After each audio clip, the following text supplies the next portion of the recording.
नमस्कार, time with रूपामध्ये मी रुपाली सगळ्यांचं मनापासून स्वागत करते। तुम्हाला दिसतंय की हवामानामध्ये आता बरेच बदल जाणवत आहेत।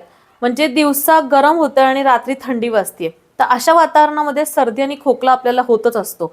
त्यासाठी मी आज काही उपाय घेऊन आलेले आहेत। हे उपाय जे आहेत ते अगदी घरगुती आहेत, जास्त पैसे खर्च करायचे नाही असे सोपे उपाय मी इथे सांगतेय। आपण लगेचच व्हिडिओला सुरुवात करूया। अनेक गुणधर्मांनी समृद्ध असं हळदीचं दूध जर तुम्ही रोज प्यायलात तर सर्दी खोकल्यासाठी खूप आराम मिळतो। तसंच आपली प्रतिकारक शक्ती पण वाढते। कोमट पाण्यामध्ये 1 चमचाभर मीठ घालायचं आणि त्या पाण्याने आपण गुळण्या करायच्या। असं केल्यामुळे घशाला आराम होतो आणि खोकला जो आहे तो आपला कमी होतो। तिळाच्या तेलामुळे शरीरामध्ये उष्णता निर्माण होते। ती उष्णता आपल्याला निर्माण करण्यासाठी काही तिळाच्या तेलाचे थेंब जे असतात ते नाकामध्ये सोडायचे, म्हणजे जळजळ कमी होते आणि शिंका येणं पण बंद होतं। एक अगदी सोपा काढा सांगतेय मी। यामध्ये आपल्याला 1 ग्लासभर पाणी घ्यायचं आहे। त्यामध्ये अर्धा चमचा ओवा, जिरं आणि आलं आपल्याला अर्धा चमचा घ्यायचंय। तसंच आपल्याला दालचिनीचा एक छोटासा तुकडा घ्यायचा आहे। हे सगळं उकळून आपल्याला गाळून घ्यायचंय आणि हे पाणी जे आहे ते आपल्याला दिवसातनं 2दा असं 2 दिवस प्यायचंय। या काढ्यामुळे सर्दी खोकला पूर्णपणे बंद होण्यास मदत होते। कोरडा खोकला जर तुम्हाला झाला असेल तर सगळ्यात बेस्ट ऑप्शन म्हणजे उकडलेलं अंड जे असतं ते तुम्ही गरम गरम खायचं। त्याच्यामुळे कोरडा खोकला एकदम नाहीसा होतो।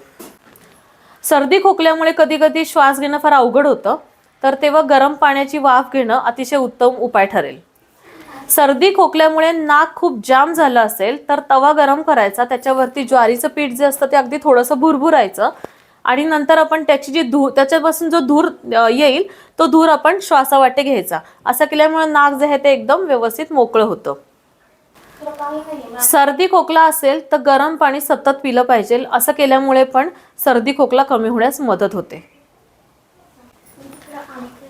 खूपच खोकला येत असेल तर एक आल्याचा छोटा तुकडा घ्यायचा, थोडासा टेचायचा तो आणि त्याच्यावरती अगदी चिमूटभर मीठ घालायचं आणि ते जे त्या दोन्ही पदार्थ जे आहेत ते दाढेखाली धरून ठेवायचे आणि त्याचा जो रस निघेल तो हळूहळू आपण गिळत राहायचा आणि काही वेळानंतर तो जो चोथा आहे किंवा आलं जे आहे ते बाहेर काढून टाकायचं आणि गरम पाण्याच्या गुळण्या करायच्या। असं केल्यामुळे खोकला जो असतो तो पूर्णपणे बरा होतो। खोकल्यासाठीचा उपाय म्हणजे मधामध्ये तुम्ही सुंठ पावडर जी असते ती मिक्स करायची आणि साधारण 1 ते 2 चमचे दिवसभरातनं ती पावडर जी आहे ती आपल्या पोटात गेली पाहिजे, म्हणजे खोकला जो आहे तो कमी होतो। गुळामधील पोषक घटकांमुळे जमा झालेला जो कफ असतो तो बाहेर पडण्यास मदत होते। म्हणून कोमट पाण्यामध्ये गुळाचा काही खडा जो असतो तो विरघळवून ते पाणी पिल्याने पण फायदा होतो। चॅनलला अजून सबस्क्राइब केलं नसेल तर प्लीज सबस्क्राइब करा।